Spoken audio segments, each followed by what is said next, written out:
Okay, we will continue. I guess now my internet may be stable a bit. Okay. So we'll start with the definition of internal energy. So it is the energy possessed by body by virtue of its कशामुळं by virtue of its intermolecular vibrations. Clear? So it is the energy, internal energy. It is the energy possessed by body by virtue of its intermolecular vibrations. त्याच्या इंटरमोलेक्युलर त्याच्या molecules मध्ये जे vibrations आहेत त्या vibrations मुळे त्या body मध्ये जी energy असते त्या एनर्जीला म्हटलं जातं internal energy. Clear? So the energy possessed by body by virtue of its intermolecular vibration. Sir आता हे कुठं असतात इंटरमोलेक्युलर व्हायब्रेशन्स? हे काय आम्ही पहिल्यांदाच ऐकतोय.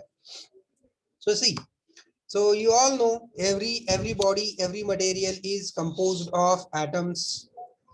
है ना? प्रत्येक बॉडी प्रत्येक हे कशापासून बनलेलं असतं? atoms पासून बनलेलं असतं, molecules पासून बनलेलं असतं. Okay. So atoms contain protons and electrons. बरोबर का? atoms मध्ये काय असतात? प्रोटॉन्स असतात, इलेक्ट्रॉन्स असतात. ठीक आहे? इलेक्ट्रॉन्स. हा, त्याच्यामध्ये गोल गोल कोण फिरतं? Electrons. Keep on rotating. Electron. Means electrons are always in motion. Yeah, electrons are always in motion. का संध्याकाळचं थोडा वेळ थांबतात, 1 तास 2 तास रेस्ट घेतात, असं काय आहे का? नाही. They always be in motion. Getting it? Electrons are always be in motion. So that is why the body always has some energy. त्याच्यामुळं प्रत्येक body, every body, that is, let it be living, let it be non-living, let it be solid, दगड असू द्या, anything, any body, any material constituent, it has molecules, it has atoms in it, and every atom has rotating molecules, rotating electrons around it. So because of those electrons, because of the motion of those electrons, every body has some energy. That is called as an internal energy. त्यालाच म्हटलं जातं internal energy. Internal energy असते म्हणजे काय असते? Suppose आपण let us we will consider a molecule, single molecule, एक molecule आपण घेतला. तर त्या ऍटम्सच्या त्या इलेक्ट्रॉन्सच्या मोशन मुळे या मॉलिक्यूल मध्ये व्हायब्रेशन्स असतात. या मॉलिक्यूल मध्ये व्हायब्रेशन्स असतात. This molecule has vibrations. Vibrations म्हणजे काय असतो? To and fro motion. Vibrations are nothing but to and fro motion. पुढे पाठीमागेची motion. Getting it? So that's a to and fro motion that we call as the vibrations. So every such a single molecule has a vibration. Okay. तर त्या vibration मुळे असलेल्या एनर्जीला internal energy म्हटलं जातं. Now let you guys tell me. आता मला तुम्ही सांगा, if suppose such a container I have such container. In this container I have some water added in. त्याच्यामध्ये पाणी आहे. ओके. आता याच्यामध्ये पाणी आहे म्हणजे याच्या मॉलिक्युल्स मध्ये इंटरनल एनर्जी आहे का? या पाण्याच्या मॉलिक्युल्स मध्ये इंटरनल एनर्जी आहे का? Does it has internal energy? Yes. As we rightly discussed, every material has some intermolecular vibrations. प्रत्येक याच्यामध्ये इंटरमोलेक्युलर व्हायब्रेशन्स असतात. त्या व्हायब्रेशन्स मुळे काय असतं? प्रत्येक बॉडी मध्ये इंटरनल एनर्जी असते. Now let us I will start adding heat in it. आता मी सपोज याच्यामध्ये हीट ऍड करायला सुरुवात केली. I started to add heat in. So now what will happen? What you guys think? आपण याला हीट करायला सुरुवात केल्यामुळे काय होईल? Molecules will move, sir. Molecules will move. म्हणजेच या मॉलिक्युल्स मध्ये मोशन तयार होईल का? These molecules will gain the motion. या मॉलिक्युल्स मध्ये मोशन येईल. Yes, sir. मोशन येईल म्हणजे काय होईल? तर हे मॉलिक्युल्स व्हायब्रेट व्हायला सुरुवात होतील. सोपा एक्झाम्पल आहे. एकदम गरम तवा आहे. एकदम गरम तवा आहे गॅसवरती ठेवलेला. त्याच्यावरती आपण एक जर पाण्याचा थेंब टाकला तर काय होतो? तो पाण्याचा थेंब उड्या मारतो. Yes, sir. It's bouncing. तो उड्या मारतो म्हणजे काय होतं की त्याच्यामधले व्हायब्रेशन्स वाढतात. Getting it? त्या पाण्यामध्ये जे काही मॉलिक्युल्स आहेत ते मॉलिक्युल्स काय करतात? त्या तव्यातून हीट घेतात. म्हणजे ऍब्सॉर्ब द हीट. आणि त्यांनी हीट ऍब्सॉर्ब केल्यामुळं, त्यांनी हीट घेतल्यामुळे काय होतं, त्यांची एनर्जी लेवल वाढते, त्याच्यामुळे त्यांचे व्हायब्रेशन्स वाढतात. जी एनर्जी लेवल वाढलेली आहे त्या एनर्जी लेवलला म्हटलं जातं इंटरनल एनर्जी. म्हणजे पाण्याला हीट केल्यानंतर किंवा कुठल्याही वस्तूला हीट केल्यानंतर त्याच्या मॉलिक्युल्स मधली जी व्हायब्रेशनल एनर्जी वाढते, तर त्या वाढलेल्या एनर्जीला काउंट केलं जातं इंटरनल एनर्जी मध्ये. Okay, so the energy which body gains because of heat addition. त्या बॉडीमध्ये जी एनर्जी गेन होते कशामुळं, हीट ऍडिशन मुळे होतं, तर त्या एनर्जीला आपण इंटरनल एनर्जी असं नाव दिलेलं आहे, internal energy. So remember, internal energy is the function of temperature only. Internal energy is the function of temperature only. हा MCQ आहे. Internal energy is the function of temperature only. Function of temperature only म्हणजे काय? Internal energy depends only on the temperature of body. Internal energy ही फक्त बॉडीच्या टेम्परेचरवर depend आहे. आणि temperature कशावर डिपेंड आहे हो? Temperature depends on heat addition और हीट रिमूव्हल. जर सिस्टमनं हीट रिजेक्ट केली, सिस्टमनं हीट रिमूव्ह केली, तर टेम्परेचर काय होतं, कमी होतं, टेम्परेचर ड्रॉप्स. आणि त्याच्यामुळे इंटरनल एनर्जी काय होणार आहे, ड्रॉप होणार आहे. जर सिस्टीम मध्ये आपण हीट ऍड केली, सिस्टीमनं हीट गेन केली, if system gains the heat, सिस्टीमनं हीट गेन करणे म्हणजे काय करणे, we add heat into the system, म्हणजे Q is positive. So when Q is positive, this means when we add heat into the system, at that time what happens, the temperature of the system increases. System चं temperature वाढतं, so temperature of the system increases. Temperature increases means its internal energy increases. Okay, so temperature increases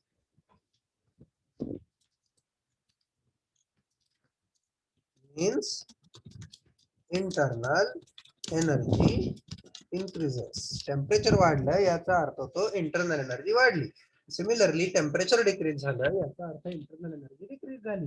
now you guys tell me, मग जर आपण असंच temperature कमी कमी कमी करत नेलं तर internal energy decrease decrease decrease होत जाणार. मग एका पॉइंटला ती झिरो होणार का?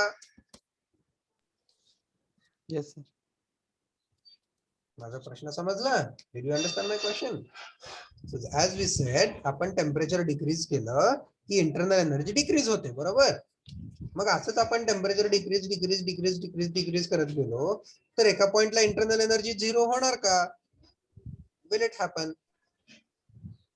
Hoil, sir. No, Yes, sir. No, sir. No. होईल आणि नो, बोथ आन्सर, No. दोन्ही आन्सर आले. ठीक आहे. So here both the answers are correct. वो कसं काय शक्य आहे सर, बोथ दी आन्सर कसं काय? So see, practically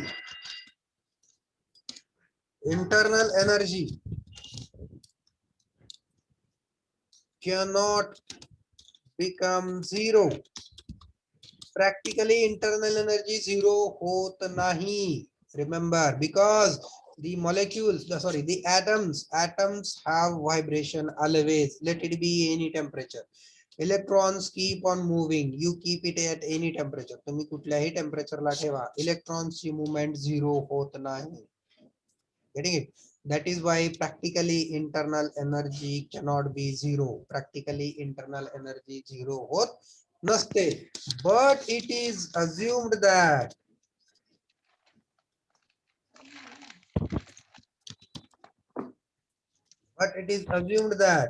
at absolute zero temperature,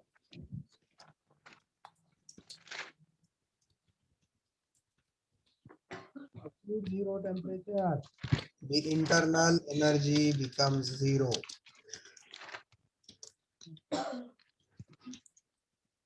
मग तुम्हाला विचारलं कोणी, प्रश्न विचारला, इंटरव्ह्यू मध्ये विचारला, इकडे इकडे विचारला, कुठे, so can internal energy become zero? So your answer should be no.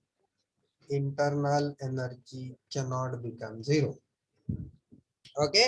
आता दुसरा, जर MCQ मध्ये प्रश्न आला, at absolute zero temperature, the internal energy becomes, त्या ठिकाणी मात्र काय लिहायचंय तुम्हाला 0. If you will find the word absolute zero, you'll find the word absolute zero temperature anywhere in your MCQ exam, then your answer should become internal energy becomes zero. It is assumed, getting it? But practically internal energy cannot become zero. असाही असा जर प्रश्न पडला, internal energy becomes zero, true false, so त्याचा answer काय आला पाहिजे? False. Getting it? हे लक्षात राहील का? प्रॅक्टिकली इंटरनल एनर्जी झिरो होत नाही, पण ऍब्सोल्यूट झिरो टेम्परेचरला इंटरनल एनर्जी झिरो आहे असं आपण काय करतो? अज्युम करतो. Because we are studying the classical thermodynamics. आपण कुठलं थर्मोडायनामिक्स शिकतोय? Classical thermodynamics. Classical thermodynamics means we have number of assumptions here. म्हणजे आपल्या या थर्मोडायनामिक्स मध्ये अझम्पशन्स खूप जास्त आहेत. We have number of assumptions in this type of thermodynamics. Getting it? So this is also one of the assumption. At absolute zero temperature, the internal energy is assumed to become zero. Understood with this? Then it is denoted by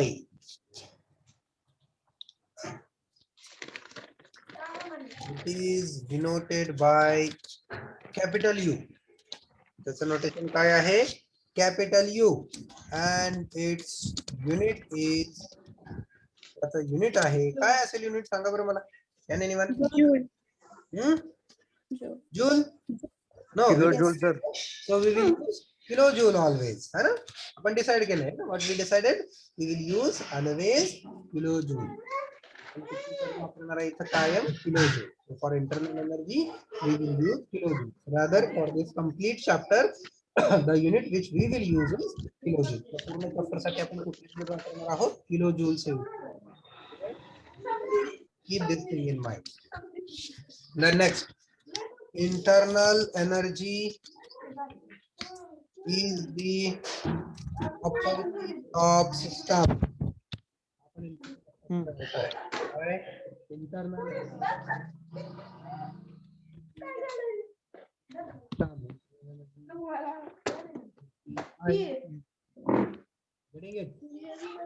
property आहे म्हणजे काय आहे? Means it is a point function. बरोबर आहे का? If anything is a point function, then it means it is a property. If anything is a property, then it means it is a point function. आठवतंय का हे काहीतरी आपण असं discuss केलं होतं का? At the time of point function, when we studied the point function, at that time we discussed with this. त्यावेळेस आपण हे डिस्कस केलं होतं. Getting it? So anything which is a property, that is a point function. Anything which is a point function, that is a property. Clear? So according to this logic, so internal energy is a point function. Internal energy is a property. हा पण MCQ आहे. लक्षात आलं का किती MCQ घेतले आपण आता? At this point, how many MCQs we discussed? Only with respect to internal energy. First MCQ is zero. है ना? When it becomes zero, internal energy zero कधी होती? तो एक बघितला आपण. त्याच्यानंतर हा दुसरा महत्वाचा important. Internal energy is property of the system, means it is a point function. Clear? आणि तिसरा आपण बघितला internal energy is a function of temperature only. Internal energy कशावरती डिपेंड आहे?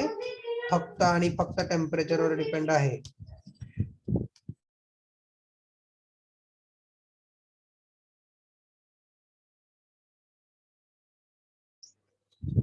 Okay, so these three important MCQs we discussed now. आणि हे तिन्हीच्या तिन्ही महत्वाचे आहेत, लक्षात ठेवायचे. Clear? Is a function of temperature only, means it depends on temperature. Temperature वाढलं इंटरनल एनर्जी वाढणार, टेम्परेचर डिक्रीज झालं इंटरनल एनर्जी डिक्रीज होणार. त्याच्यानंतर ती पुढचा बघितला, practically internal energy cannot become zero, but at absolute zero it is assumed to be zero. Then third one, internal energy is a property of system, means it is a point function. Clear? So these three MCQs, very important MCQs we discussed now. Okay.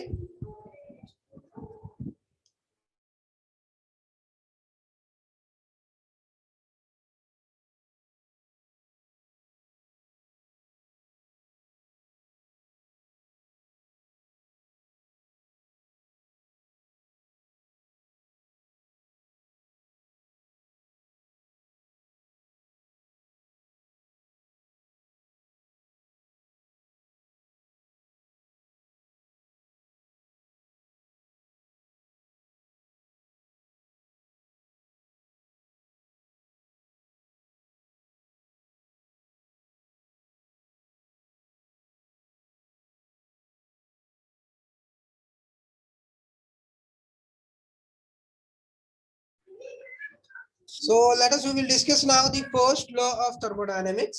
तुम्ही शिकलायत का first law of thermodynamics? Yes, sir. हा, कोण सांगू शकता का मला? Sir, the energy can be neither created or destroyed. बरोबर. The ENE or energy can neither be created nor be Nor be destroyed. destroyed but But one form of can energy convert But from can be form converted another from form of one form to energy. another form of energy. converted into another form. ठीक है?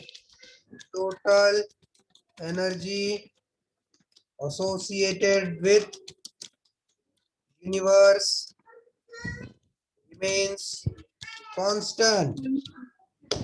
आता मला सांगा ह्याच्यामध्ये हा जो universe word आहे, what this universe word indicates? हा युनिवर्स वर्ड काय इंडिकेट करतो? What does it indicate? Large system System. System नाही, युनिवर्स आहे हे. System plus boundary plus System plus surrounding surrounding. Togetherly becomes universe.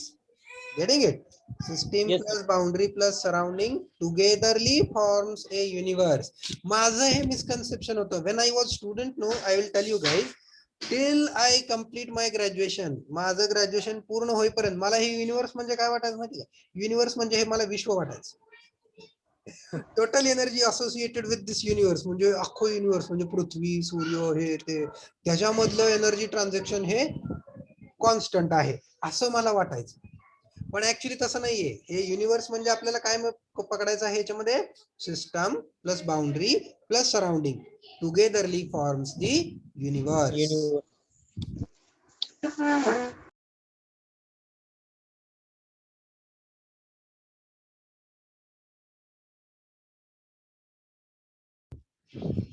So togetherly they form universe. हा बोला की. Kinetic energy नंतरचा इंटरनल एनर्जी पॉइंट आहे का? कायनेटिक पोटेन्शियल त्याच्यानंतर इंटरनल. पोटेन्शियल नाही झालं सर. पोटेन्शियल झालं नाही का? नाही सर. बर बर ठीक आहे चला. बर मग आता हे फर्स्ट लॉ थोडासा विसरून जावा 5 मिनिट. फर्स्ट लॉ थोडासा विसरून जावा. मला काय वाटलं कायनेटिक झाली म्हणजे पोटेन्शियल पण झाली. आणि मी काय करत असतो, कायनेटिक झाली पोटेन्शियल झाली की टोटल पण घेत असतो. आता तिन्ही राहिले. ठीक आहे. Let us we will go ahead with now potential energy. Thank you for reminding. बरं का, असं लक्षात देत जाऊ, माझ्या लक्षात राहत नाही. 3 डिव्हिजन असल्यामुळे लय घोळ होतो. So potential energy. पोटेन्शियल एनर्जीची डेफिनेशन सांगा. Come on. डेफिनेशन येत नसली फॉर्म्युला सांगा. mgh. बरोबर. म्हणजेच काय आहे त्याच्यामध्ये? मास आहे, m फॉर मास, g काय आहे त्याच्यामध्ये? Gravitational. g काय आहे? g फॉर गोट. What is g for? Acceleration due to Acceleration gravity. due to gravity. Correct. G is acceleration, है ना, gravitational acceleration. G काय आहे? Gravitational acceleration आहे. Getting it? So mg. आणि तिसरं h काय आहे? h Height. Height, sir. Height. कुणाची हाईट? माझी हाईट, तुमची हाईट, System ची height. सिस्टमची height. Now let us we will discuss the issue. Suppose this is a body or this is a system. He system आहे. मला या सिस्टीमची potential energy काढायची आहे. तर मी काय करणार? मी ह्याची ही हाईट मोजणार. बरोबर आहे का?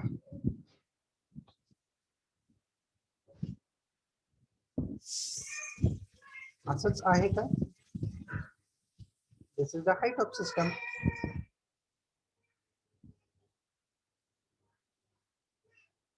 असंच का?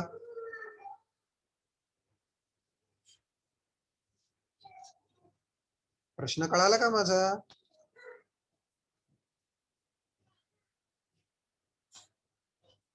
नाही सर, ग्राउंड लेवल पासूनची height. This is the important. हा महत्वाचा वर्ड आहे. Height of the system from the ground. height of the system above the ground, height of the system above the datum. Getting it. मग तुमच्या applied मेकॅनिक्सच्या भाषेमध्ये आपल्याला ह्याची height कशी काढावी लागणार? मला पहिल्यांदा याचा सीजी काढावी लागणार, बरोबर का? शिकलात ना सीजी? Yes, sir. मला पहिल्यांदा याचा सीजी काढावा लागणार, सेंटर ऑफ ग्रॅव्हिटी, आणि त्याच्यानंतर मला या ग्राउंड पासून, या डेटम पासून या सीजी ची हाईट मोजावी लागणार. Getting it? This is the height term here. Height term ही आहे, ही height नाही. This is the height term here. Clear? Height above the datum. Datum हा शब्द ऐकलाय का तुम्ही? Have you heard this word datum? Datum. No, sir. No, sir. हा datum ऐकला नाही, मग काय बेसिक सिव्हिल शिकला तुम्ही? काय तरीच सांगताय. डेटम शब्द ऐकला नाही याचा अर्थ तुम्ही बेसिक सिव्हिलला काय शिकणार? Ask your basic civil teacher, sir, what is datum? मी नाही आता सांगणार, त्यांना विचारा डेटम म्हणजे काय. मी फक्त आता तुम्हाला सांगणार काय? Ground, height above the ground. Okay, and datum word you discuss with your basic civil teacher. Okay, so potential energy. So how we can define? It is the energy possessed by body. हे definition तयार करणं फार सोपं असतं. आता बघा, मी kinetic एनर्जीची definition अशीच लिहिली का? मी इंटरनल एनर्जीची डेफिनेशन पण अशीच लिहिली. Getting? So you need to remember the pattern. I am very weak in remembering the things. मला गोष्टी लक्षात ठेवायला फार जड जातात. मला डेफिनेशन तर कधीच पाठ होत नाही. I am trying. त्याच्यामुळे मी काय करतो, मी पॅटर्न लक्षात ठेवतो. And this is how I create the definitions. So it is the energy possessed, P-O-S-S-E-S-S-E-E, possessed by body by virtue of its. है ना? आता जर मी इंटरमोलेक्युलर व्हायब्रेशन टाकलं तर ती इंटरनल एनर्जी झालं. By virtue of its mass and velocity टाकलं तर ते कायनेटिक एनर्जी झालं. इथं मला काय लिहावं लागेल तुम्ही सांगा बरं आता मला. बाय व्हर्च्यू ऑफ इट्स, फॉर्म्युलात न लिहायचं. फॉर्म्युला काय? mgh. हा, मग mass and height above the ground. Sir g राहिलं की लिहायचं. पोटेन्शियल एनर्जी जी वर डिपेंड आहे का?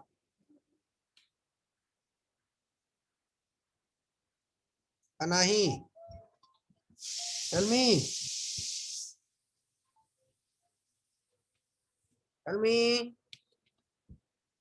इंडिपेंडेंट आहे सर. No. बघा, आता फॉर्म्युला मध्ये mgh आहे की नाही? Potential energy equal to m into g into, I will use word z here. We will use word z. तर z का h का नाही? I will tell you, don't worry. मी सांगेन तुम्हाला. So mgz. मग ह्यातला g मी इथं का घेतला नाही? Because remember g is constant. G काय आहे? कॉन्स्टंट आहे. म्हणजे इथं जर मी तो घेतला तर त्याचा अर्थ तो काय होईल माहिती का? की जी वाढला तर पोटेन्शियल वाढणार, जी कमी झाला तर पोटेन्शियल एनर्जी कमी होणार. But can g change? G change होऊ शकतो का? नाही. No sir. G cannot be changed. G is a constant. That is why we cannot say it depends on g. No no no. G is a multiplying factor in the formula. G हा formula मधील multiplying factor आहे. So ती जी वर depend नाहीये potential energy. Getting it? So that is why it is the energy possessed by body by virtue of its mass and height above the ground. पण तरी देखील तुम्ही चुकून ह्याच्यात जी लिहिलं तर चुकत नाही, काळजी करू नका. Let it be. Getting it? So it is the energy possessed by body by virtue of its mass and height above the ground. So the formula is mgz. Sir, h का लिहिलं नाही? आम्हाला h ची सवय आहे. See, h here in thermodynamics is used for the term enthalpy. Thermodynamics मध्ये H ही term enthalpy साठी वापरली जाते. H denotes enthalpy. So that is why we will not use H here. त्याच्यामुळे आपण याच्यामध्ये H वापरणार नाही.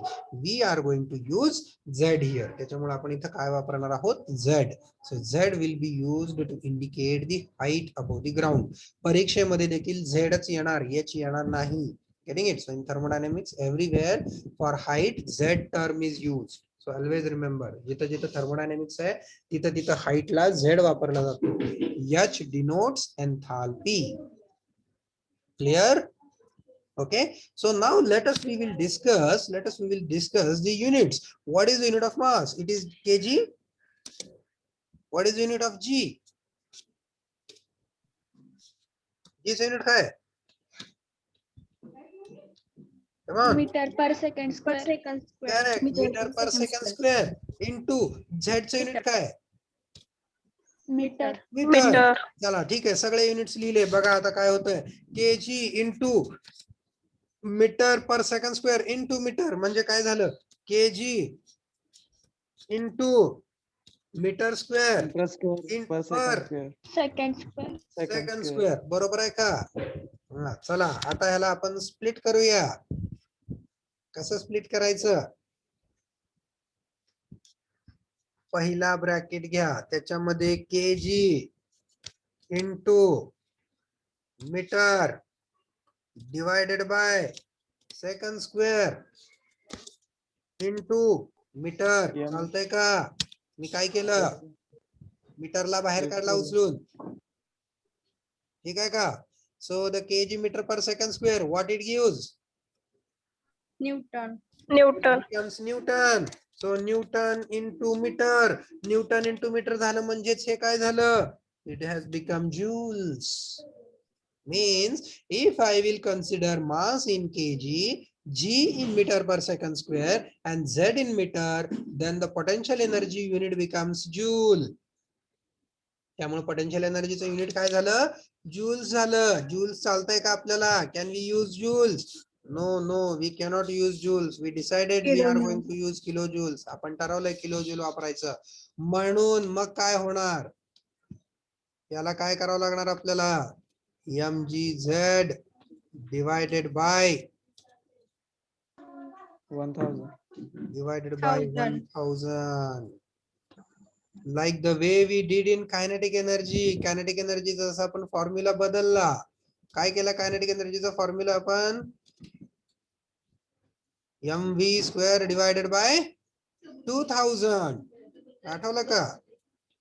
Okay, so mv square by 2000 ते केलं आपण. त्याच्यामुळे काय झालं, ते किलो जूल्स मध्ये झालं. And similarly here the formula will be mgz divided by 1000 and now unit becomes kilojoules. Understood? The new formula for potential energy, will you remember this? Yes sir. Okay, ठीक है. mgz divided by 1000. Kinetic चा mv square by 2000 आणि internal एनर्जीला नुसता u.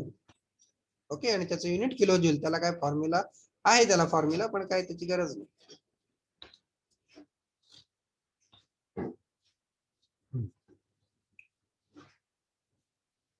आता घेऊया total energy.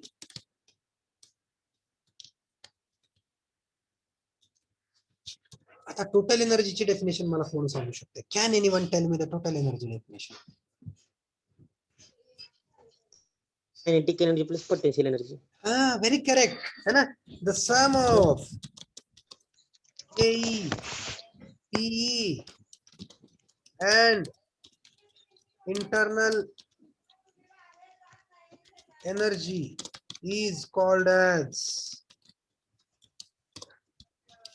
total energy.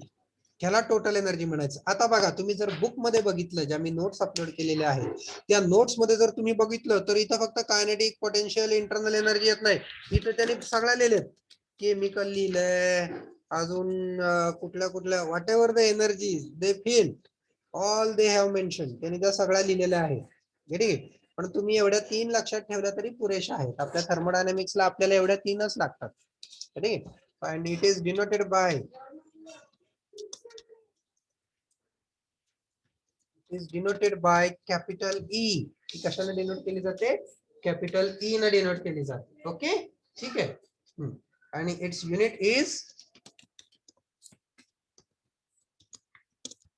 Again kilojoule. Kilojoule. त्याचं unit पण काय असणार आहे? किलोजूल. कारण आपण कायनेटिक किलोजूल मध्ये केली, पोटेन्शियल किलोजूल मध्ये वापरली आणि इंटरनल पण किलोजूल मध्ये वापरली आणि तिन्हीची आपण काय केली आहे? सम केली आहे. त्याच्यामुळे हे किलोजूल क्यूब होणार नाही. सम आहे ना? No sir. हा, it is sum. So that is why it will remain only kilojoule. Product असतं तर kilojoule cube. Okay, so its unit is kilojoules. Got it? ठीक है? So 3 definitions we have studied: kinetic, potential, internal, and then total. This we have seen. Okay. Sure. Now let us, we will come back to the first law of thermodynamics.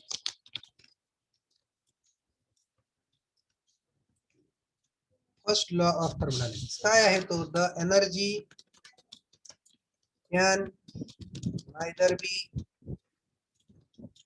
created nor be destroyed, but one form of energy can be converted into another.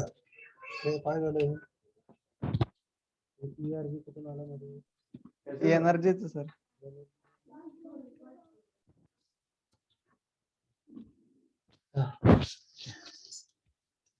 Total energy associated with universe remains constant. Okay, हा झाला पहिला law. यालाच काय म्हटलं जातं? याचंच दुसरं नाव आहे law of conservation of energy. Okay, see, we are going to study near about 4 statements of first law of thermodynamics. आपण जवळजवळ फर्स्ट लॉ ऑफ thermodynamics चे 4 वेगवेगळे स्टेटमेंट्स पाहणार आहोत. ठीक, त्यातला हा पहिला झाला. दुसरा स्टेटमेंट आपण काय लिहू शकतो first law?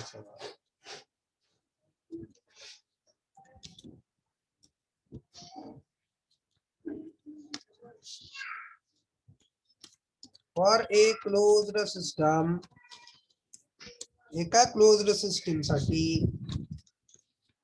Undergoing a cycle, जी एक सायकल परफॉर्म करती है. For a closed system undergoing a cycle perform करती है. दी सम ऑफ एडिशन, कुणाची एडिशन? सम ऑफ हीट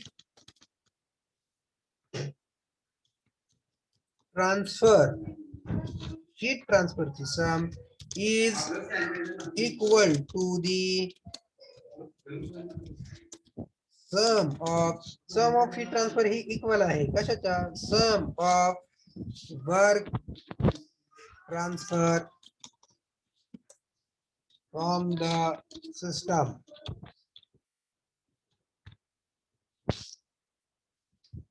अर्थ कळतोय का बघा ह्याचा? एकदम सोपं आहे, very simple. For a closed system, एक क्लोज्ड सिस्टम आहे. क्लोज सिस्टम म्हणजे आपण काय शिकलो है ना? काय क्लोज सिस्टम म्हणजे काय असते? The system which allows only energy transfer but does not allow the mass transfer. अशी सिस्टम जी काय करते? एनर्जी ट्रान्सफर फक्त अलाउ करते, मास ट्रान्सफर अलाउ करत नाही. त्या सिस्टीमला काय म्हटलं जातं? Closed system. म्हणजे ह्याच्यात मास ट्रान्सफर 0 आहे, फक्त एनर्जी ट्रान्सफर होणार आहे. अंडरगोइंग ए सायकल, सायकल म्हणजे काय? We have seen the definition of cycle as well, है ना? The sequence of processes which bring back the system to initial state, है ना? नंबर ऑफ प्रोसेसेस, वेगवेगळ्या प्रोसेसेस होणार आहेत त्याच्यामध्ये, है ना? So for a close system undergoing a cycle, त्या सायकल मध्ये काय होतं? सम ऑफ हीट ट्रान्सफर, म्हणजे त्या सिस्टम मध्ये हीट आली, हीट गेली, हीट आली, हीट गेली, ही इक्वल आहे. कशाच्या इक्वल आहे? सम ऑफ वर्क ट्रान्सफर, वर्क ट्रान्सफरच्या इक्वल आहे फ्रॉम द सिस्टम. ओके, आता तेच जर आपण एक बाबा पीव्ही डायग्राम काढून किंवा प्रॉपर्टी डायग्राम काढून एक्सप्लेन करायचं म्हटलं तर कसं करता येईल? So let us try to do that.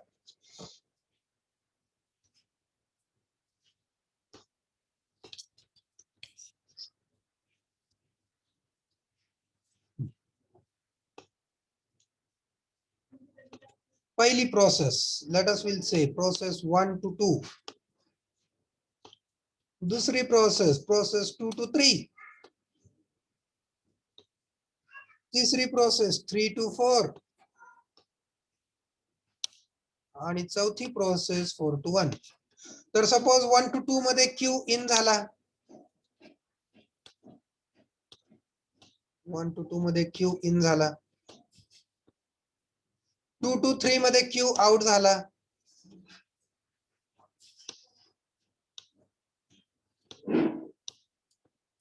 3 to 4 मध्ये डब्ल्यू आउट झाला,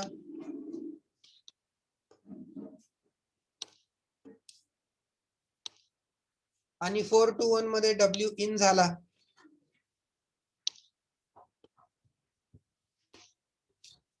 लक्षात आलं का? काय काय झालं बघा. एक सायकल आहे. सायकल म्हणजे काय? 4 प्रोसेसेस आहेत. 1 to 2, 2 to 3, 3 to 4, 4 to 1. These are the 4 processes in a cycle. ह्या एका सायकल मध्ये ह्या 4 प्रोसेसेस आहेत. म्हणून आणि त्या प्रोसेस मध्ये आपण काय काय लिहिलंय बघा. प्रोसेस 1 to 2 मध्ये काय झालं? प्रोसेस 1-2 मध्ये काय झालं? Q1-2 झाला. हा, Q1-2 तो कसा झालाय? ऍड आहे, म्हणजे त्याचं साइन काय असणार आहे? पॉझिटिव्ह. बरोबर का? Q added into the system, heat is added into the system means it is positive. Then process 2-3, process 2-3 काय असणार आहे बघा? त्याच्यामध्ये काय झालंय? हीट रिजेक्ट झाली आहे, म्हणजेच काय असणार आहे? -Q2-3. बरोबर आहे का? पुढची प्रोसेस 3-4. 3 to 4 मध्ये काय झालंय बघा? डब्ल्यू आउट आहे. वर्क आउटपुट कसं असतं? पॉझिटिव्ह असतं. बरोबर आहे का? W3-4 it's a positive. Then next process 4-1. 4-1 process मध्ये काय आहे? डब्ल्यू सिस्टीम मध्ये ऍड झालाय, म्हणजे डब्ल्यू चं साइन कसं असणार आहे? मायनस आहे. बरोबर का? 4-1. Understood this? Okay. These are the 4 processes and this is the heat and work transfer during these processes. Clear? So now according to this law, what you can write? या law नुसार तुम्ही काय लिहू शकता? Q1-2 हा पुढं plus minus Q2-3. बरोबर आहे का रे? Is it correct whatever I am writing? W3-4 plus W4 minus 1. minus W4-1. Is it correct? आणि सोप्या भाषेत लिहायचं झालं तर Q1-2 minus Q2-3 is equal to W3-4 minus W4-1. Got it? This is also one statement of first law of thermodynamics. Clear? हे MCQ असतात, लक्षात ठेवा. Whatever the 4 statements we will study, all 4 statements are your all 4 MCQs and also we need to solve the problems over this. Plus आपल्याला याच्यावरती problems देखील solve करायचे आहे. Got it? कळालं का? So we have seen 2 statements today, this one and this is second. Okay, for a closed system undergoing a cycle, the sum of heat transfer is equal to the sum of work transfer. Okay, ठीक है. So it's 12 now, 12 noon, so we will stop here. ठीक है, thank you.